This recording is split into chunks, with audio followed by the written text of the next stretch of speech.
그러므로 내가 그들을 애굽 땅에서 나와서 광야에 이르게 하고 사람이 준행하면 그로 말미암아 삶을 얻을 내 율례를 주며 내 규례를 알게 하였고, 또 내가 그들을 거룩하게 하는 여호와인 줄 알게 하려고 내 안식일을 주어 그들과 나 사이에 표징을 삼았노라. 그러나 이스라엘 족속이 광야에서 내게 반역하여 사람이 준행하면 그로 말미암아 삶을 얻을 나의 율례를 준행하지 아니하며 나의 규례를 멸시하였고 나의 안식일을 크게 더럽혔으므로 내가 이르기를 내가 내 분노를 광야에서 그들에게 쏟아 멸하리라 하였으나, 내가 내 이름을 위하여 달리 행하였었나니 내가 그들을 인도하여 내는 것을 본 나라들 앞에서 내 이름을 더럽히지 아니하려 하였음이로라. 또 내가 내 손을 들어 광야에서 그들에게 맹세하기를 내가 그들에게 허락한 땅 곧 젖과 꿀이 흐르는 땅이요 모든 땅 중에 아름다운 곳으로 그들을 인도하여 드리지 아니하리라는 것은 그들이 마음으로 우상을 따라 나의 규례를 업신여기며 나의 율례를 행하지 아니하며 나의 안식일을 더럽혔음이라. 그러나 내가 그들을 아껴서 광야에서 멸하여 아주 없이하지 아니하였었노라. 내가 광야에서 그들의 자손에게 이르기를 너희 조상들의 율례를 따르지 말며 그 규례를 지키지 말며 그 우상들로 말미암아 스스로 더럽히지 말라. 나는 여호와 너희 하나님이다. 너희는 나의 율례를 따르며 나의 규례를 지켜 행하고 또 나의 안식일을 거룩하게 할지어다. 이것이 나와 너희 사이의 표징이 되어 내가 여호와 너희 하나님인 줄을 너희가 알게 하리라 하였노라. 그러나 그들의 자손이 내게 반역하여 사람이 지켜 행하면 그로 말미암아 삶을 얻을 나의 율례를 따르지 아니하며 나의 규례를 지켜 행하지 아니하였고 나의 안식일을 더럽힌지라. 이에 내가 이르기를 내가 광야에서 그들에게 내 분노를 쏟으며 그들에게 내 진노를 이루리라 하였으나, 내가 내 이름을 위하여 내 손을 막아 달리 행하였나니 내가 그들을 인도하여 내는 것을 본 여러 나라 앞에서 내 이름을 더럽히지 아니하려 하였음이로라.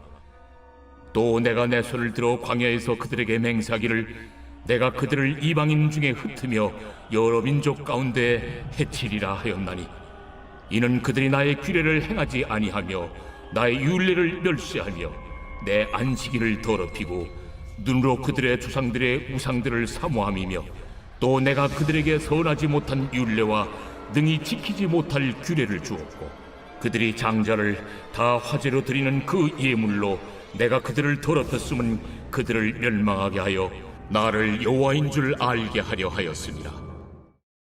오늘 우리에게 주시는 하나님의 말씀은 에스겔 20장 10절로 26절입니다. 20장은 일곱째 해 다섯째 달 열째 날에 이스라엘 장로 여러 사람이 여호와께 묻기 위해 에스겔을 찾아온 것으로 시작되었습니다. 여기서 일곱째 해는 에스겔이 여호야긴 왕과 함께 바벨론의 포로로 끌려온 지 7년째라는 의미입니다. 에스겔이 선지자로 부르심을 입은 해는 여호야긴 왕이 사로잡힌 지 5년, 그로부터 이제 2년이 지난 시점인 것이지요. 그러니까 이때는 대략 주전 591년경이었습니다. 예루살렘이 바벨론에 완전히 멸망하는 때가 주전 586년인데요. 약 5년 정도가 남은 시기인 것이지요. 시간은 점점 더 예루살렘의 멸망이 가까워지고 있었습니다. 이러한 때에 바벨론의 유다 포로 공동체의 장로들이 에스겔을 찾아왔습니다. 이들이 왜 왔을까요? 아마도 이스라엘의 회복 그리고 자신들의 포로 귀환에 관련해서 하나님의 뜻과 도우심을 물으려고 왔던 것 같습니다. 그런데 하나님께서는 이들의 질문에 답하기를 거절하셨습니다. 그러면서 그들의 과거, 그들의 조상들의 역사에 관하여 말씀하십니다. 하나님께서 말씀하시는 그들의 역사는 출애굽 때부터 시작됩니다. 출애굽은 하나님께서 이스라엘을 자기 백성으로 선택하시고 구원하신 첫 번째 사건이었습니다.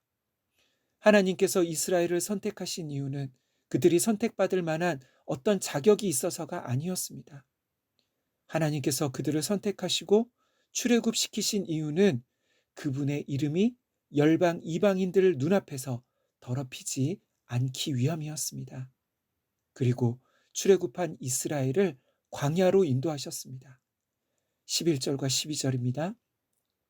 사람이 준행하면 그로 말미암아 삶을 얻을 내 율례를 주며 내 규례를 알게 하였고 또 내가 그들을 거룩하게 하는 여호와인 줄 알게 하려고 내 안식일을 주어 그들과 나 사이에 표징을 삼았노라. 아멘. 이 말씀은 이스라엘의 역사에 가장 중요한 한 사건을 뜻하고 있습니다. 그것은 바로 이스라엘과 하나님 사이에 언약을 맺은 사건인 것이지요. 다시 말해 신의 산 언약을 뜻합니다.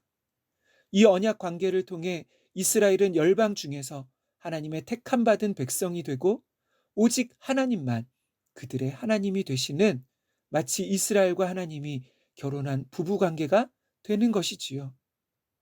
이것 또한 은혜였습니다. 특별히 11절에는 또 다른 하나님께서 주신 은혜를 세 가지로 표현하고 있습니다. 첫째는 사람이 준행하면 그로 말미암아 삶을 얻을 내 율례를 주며, 누가 하나님의 뜻과 말씀을 받은 다른 어떤 민족이 있었을까요? 오직 이스라엘에게만 하나님의 말씀이 주어졌습니다. 뿐만 아니라 하나님의 말씀은 이를 준행하면 삶을 얻게 되는, 생명을 얻게 되는 말씀이었습니다. 그리고 두 번째는 내 규례를 알게 하였고, 이스라엘은 하나님의 뜻을 알게 되었습니다. 다시 말해 인생의 의미와 목적이 무엇인지, 그리고 어떻게 살아야 하는지, 하나님이 원하시는 삶이 무엇인지를 알게 된 것이지요. 마지막으로 내 안식일을 주어 그들과 나 사이에 표징을 삼았노라. 다시 말해 안식일 준수는 다른 민족들과 이스라엘을 구별시켜주는 하나님의 백성됨의 특징입니다. 안식일을 지킨다는 것은 이스라엘이 하나님만 믿고 의지한다는 증거와 같았습니다. 주중에 내렸던 만나가 안식일에는 내리지 않습니다. 그래서 이스라엘은 안식일을 지키면서 우리를 출애굽시키신 하나님이 광야에서도 우리를 지켜주신다. 그분이 우리 삶을 책임져 주신다. 세상의 다른 어떤 것이 아니라, 우상이 우리를 지켜주는 것이 아니라 하나님을 의존해서 살아가는 백성, 바로 그들의 정체성이 안식일 준수에 달려 있는 것이지요. 그러나 광야에서 이스라엘은 우상 숭배와 불순종으로 하나님을 크게 진노하게 했습니다. 그래서 출애굽 1세대는 가나안에 들어가지 못했고 모두 광야에서 죽었습니다. 16절입니다. 그들이 마음으로 우상을 따라 나의 규례를 업신여기며 나의 율례를 행하지 아니하며 나의 안식일을 더럽혔습니다. 그러나 내가 그들을 아껴서 광야에서 멸하여 아주 없이 하지 아니하였었노라. 아멘. 하나님은 이스라엘을 광야에서 진멸하시지 않으셨습니다. 다시 그들의 후손들에게 기회를 주셨습니다.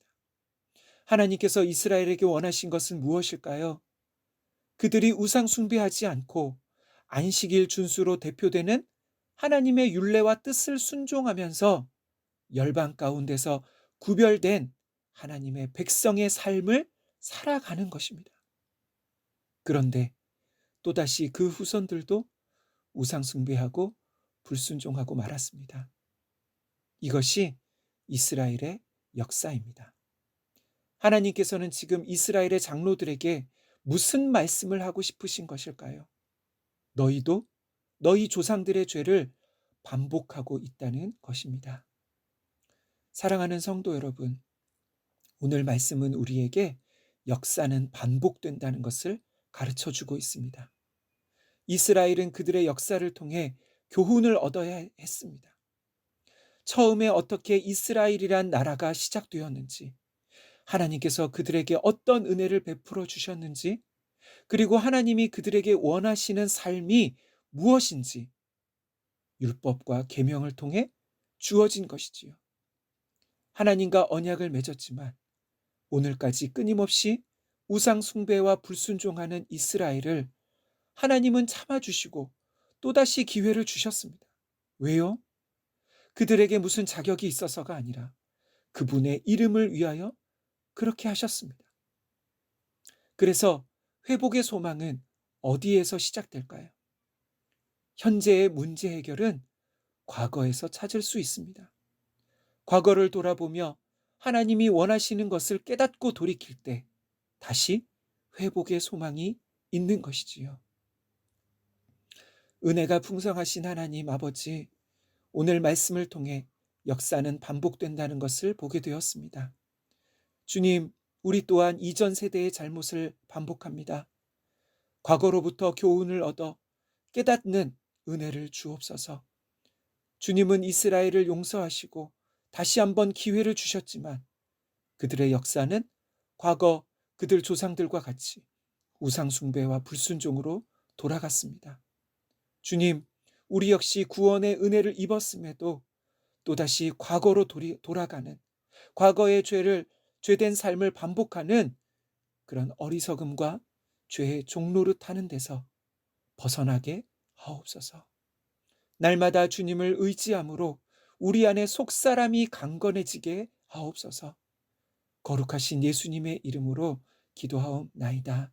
아멘.